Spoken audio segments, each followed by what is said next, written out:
دوسری بات،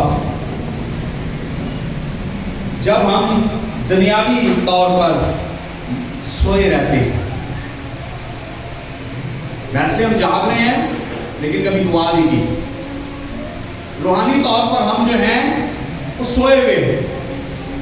افسیوں کے خط کے اندر لکھا ہوا ہے، اے سونے والے جاگ اور مردوں میں سے تو مسیح کا نور تجھ پر چمکے گا۔ جب ہم سوئے رہتے ہیں تو ابلیس جو ہے وہ اس کو موقع ملتا ہے وہ ہماری زندگیوں میں کام کر سکے۔ متی 13 اور اس کی 24 اور 25 آیت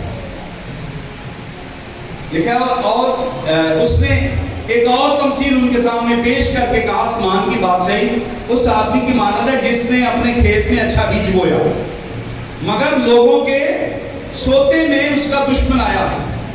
یہ دشمن ابلیس جو ہے یہ ہماری زندگی میں جب ہم جاگتے ہوں گے، جب ہم ہوشیار اور بیدار ہوں گے، اس وقت یہ ہماری زندگیوں میں نہیں آئے، اس وقت یہ ہماری زندگیوں میں کام نہیں کر سکتا جب ہم روح میں بیدار ہیں یا دعا کرنے میں بیدار ہیں۔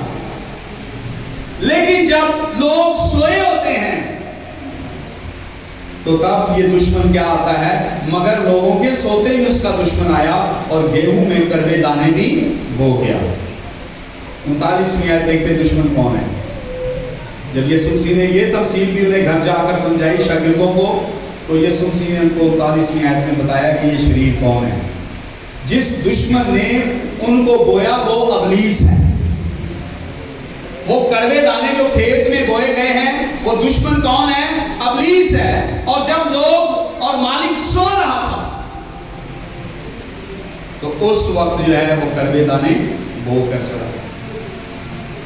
جب ہم روح میں بیدار نہیں ہوتے، جب ہم دعا میں بیدار نہیں ہوتے، پھر ابلیس جو ہے وہ لوگوں کی، جو لوگ ہمارے ساتھ بلائی بھی کر رہے ہوتے ہیں، جو ہمیں باتیں اچھی بھی لگ رہی ہوتی ہیں، کبھی کبھار وہ بھی ہمیں کڑوی لگ رہی ہوتی ہے، کیونکہ ابلیس ہمارے دل کے اندر ایسے خیال اور ایسے وسوسے ڈال دیتا ہے، میں نہیں بچنا ہے، میرا کھانا خراب ہو جانا ہے، میں جو ہے وہ کبھی ٹھیک نہیں ہوں گا، اور اچھی باتیں بھی جو ہیں وہ ہمارے دل کے اندر بری بن جاتی ہیں، کیونکہ ہم دعا میں بیدار نہیں ہیں، ہم روح میں بیدار نہیں ہیں، اس لیے ابلیس کو موقع مل جاتا ہے۔ کیونکہ جو سویا رہتا ہے، جو روح میں بیدار نہیں ہے، جو روح میں جاگتا نہیں ہے، ابلیس اس کے دل میں کڑوے دانے ہو جاتا ہے، اس کو موقع مل جاتا ہے۔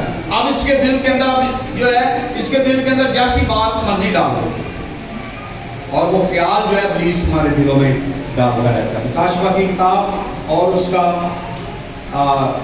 16واں باب اور اس کی 15ویں آیت دیکھیں ذرا۔ مکاشفہ کی کتاب اور اس کا 16واں باب اور اس کی 15ویں آیت، 16 کی 15۔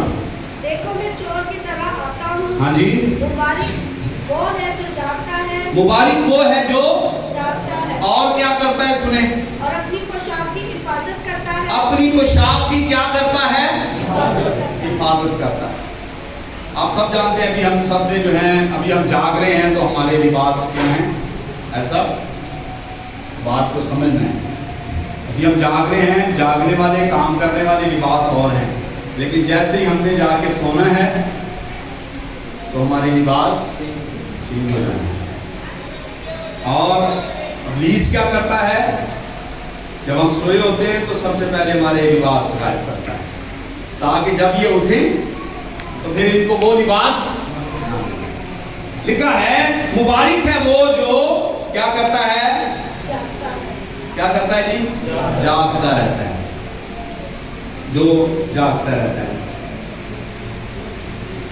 تو جاگتا کیوں ہے؟ تاکہ اپنی پوشاک کی حفاظت کرے۔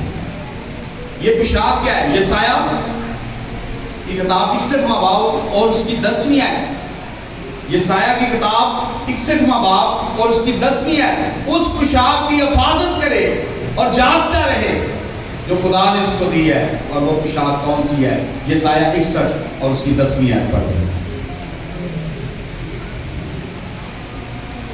میں خداوند سے روز شادمان ہوگا، جی، میری جان میرے خدا میں مسرور ہوگی، میری جان میرے خدا میں مسرور ہوگی، کیونکہ اس نے مجھے نجات کے کپڑے پہنائے، کیونکہ اس نے مجھے نجات کے کپڑے پہنائے ہیں۔ ہمارے جو پوشاک ہے وہ نجات کی پوشاک ہے۔